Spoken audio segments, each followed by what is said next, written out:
On me fait signe que Jean Amar est revenu en antenne. Allô? Allô, on n'entend pas? Oui. Vous m'entendez, Jean? Oui. Oui. Pas trop, non. Bonjour Jean, vous nous entendez? Je vais étendre l'oreille. Je vous entends D'accord. pas bien, non. Écoutez, on va essayer de parler assez fort pour que vous puissiez nous entendre.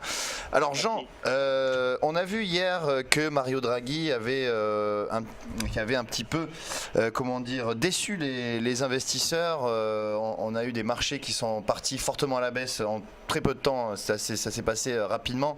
Un CAC 40 qui a clôturé en baisse de 1,55% à 4323 points.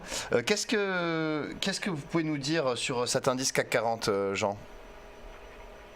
Oui, donc c'est vrai ce que vous avez dit, il a un peu douché les espoirs des opérateurs qui attendaient l'annonce d'un Q américain tout de suite, quoi. Voilà. Néanmoins, je crois qu'il n'y a pas de quoi remettre complètement en cause le scénario ici pour l'instant. Il sera vraiment en tout cas intéressant de voir comment les investisseurs digéreront cette nouvelle déception, hein. On va regarder du côté graphique. Hier, le CAC 40 est sorti par le bas d'un range dans lequel il était installé depuis 8 séances, entre 4417 grosso modo et 4327.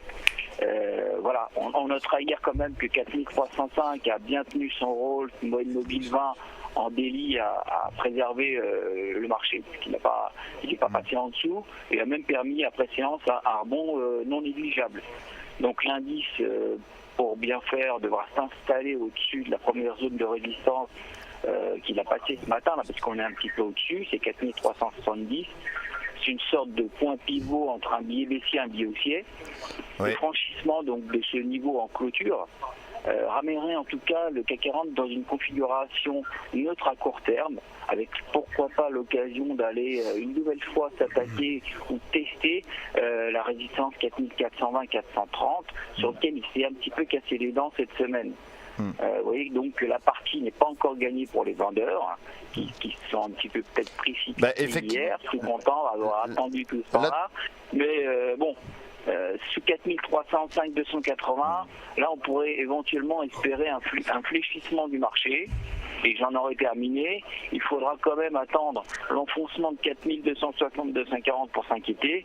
Et surtout, 4170-150 là qui pourrait inverser la tendance. Oui, c'est ça. On en est un peu loin. C'est ça, c'est-à-dire que là, selon vous, on est sur un seuil justement qui est important, c'est les 4377 points. On est en train de tester ce niveau.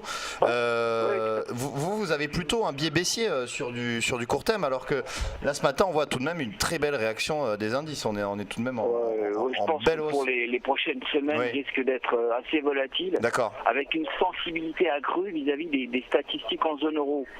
Pour moi, le discours devrait rester positif, mais l'attitude négative. Parce que bon, voilà, c'est plusieurs fois qu'on repousse. Le facteur temps pour la BCE n'est pas le même que pour nous. Une intervention rapide pour eux, c'est quelques semaines, quelques mois, et pour nous c'est tout de suite. Quand ils disent que c'est rapide, pour nous c'est demain, quoi. Donc là, si vous voulez, il y a une sorte d'écart d'appréciation entre les investisseurs et le temps que peut accorder la BCE à ce type d'intervention, surtout quand on sait que ça dépend quand même de l'Allemagne. Oui, tout à fait. Alors si on revient un petit peu donc sur le CAC 40, quels seraient vos niveaux pour qu'on puisse repasser acheteur sur l'indice CAC 40? Oh là, il faudrait qu'on revienne au-dessus de la zone sur laquelle on a buté. Pour l'instant, on est dans une zone de stabilité. On a neutralisé un petit peu, si vous voulez, la réaction d'hier. Maintenant, pour clairement repartir de l'avant, il faut dépasser la zone sur laquelle on a buté plusieurs fois la semaine dernière. 4420 minimum et 4430 pour confirmer, si vous voulez. D'accord. Donc ce sera un dépassement de 4430 pour repasser à l'achat. D'accord. Oui, tout à fait. Concernant des valeurs que vous suivez particulièrement le secteur pétrolier. On a vu d'ailleurs qu'il y a eu des rumeurs de surenchère de Technip sur CGG et CGG d'ailleurs a clôturé sur une belle hausse hier. Quelle est votre analyse sur ce secteur ? Oui, on surveille un petit peu la CGG sur lequel effectivement des rumeurs hier sont venues réveiller la valeur. On a entendu quelque chose comme 9,50. Donc pour nous, le palier situé à 8,50, nous 8,87, au-delà de 8,50, c'est 50% de retracement du dernier cycle baissier de la hausse. Donc la prochaine résistance serait pour nous 9,50, et ça donne à peu près 61,80%, si vous voulez, en extension de Fibonacci. Oui, d'accord. Voilà. Hors élément exceptionnel, confirmé, ce niveau devrait être idéal pour s'alléger.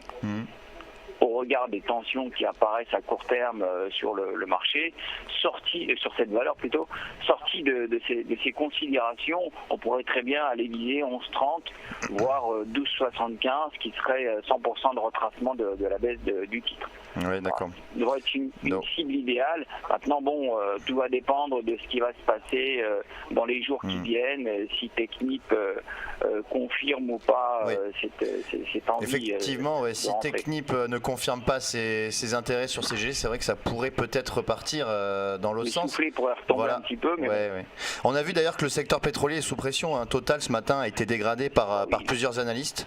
On a tout de même un secteur assez sous pression. Les secteurs, on a bien vu les niveaux qui ont été atteints autour de 63,5 et 63,70. Donc sur ce niveau, le WTI conçu particulièrement a tenté un rebond, mais il faudrait s'affranchir de 70 environ, 69,60. Pour passer une première résistance après le dernier coup de blues. Donc si vous voulez, pour l'instant la tendance baissière du WTI ou du pétrole en général s'affirme compte tenu des velléités, des hostilités qu'il y a entre les pays et une sorte de bagarre qui s'est installée.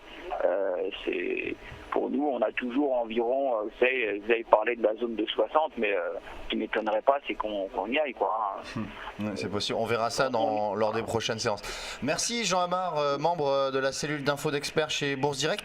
On vous retrouve vendredi prochain à la même heure pour de nouvelles analyses sur les indices et différents secteurs. Merci et bon week-end. Merci Jean. On va marquer une page de publicité et on se retrouve tout de suite avec notre prochain intervenant, c'est Jérôme Vinerier.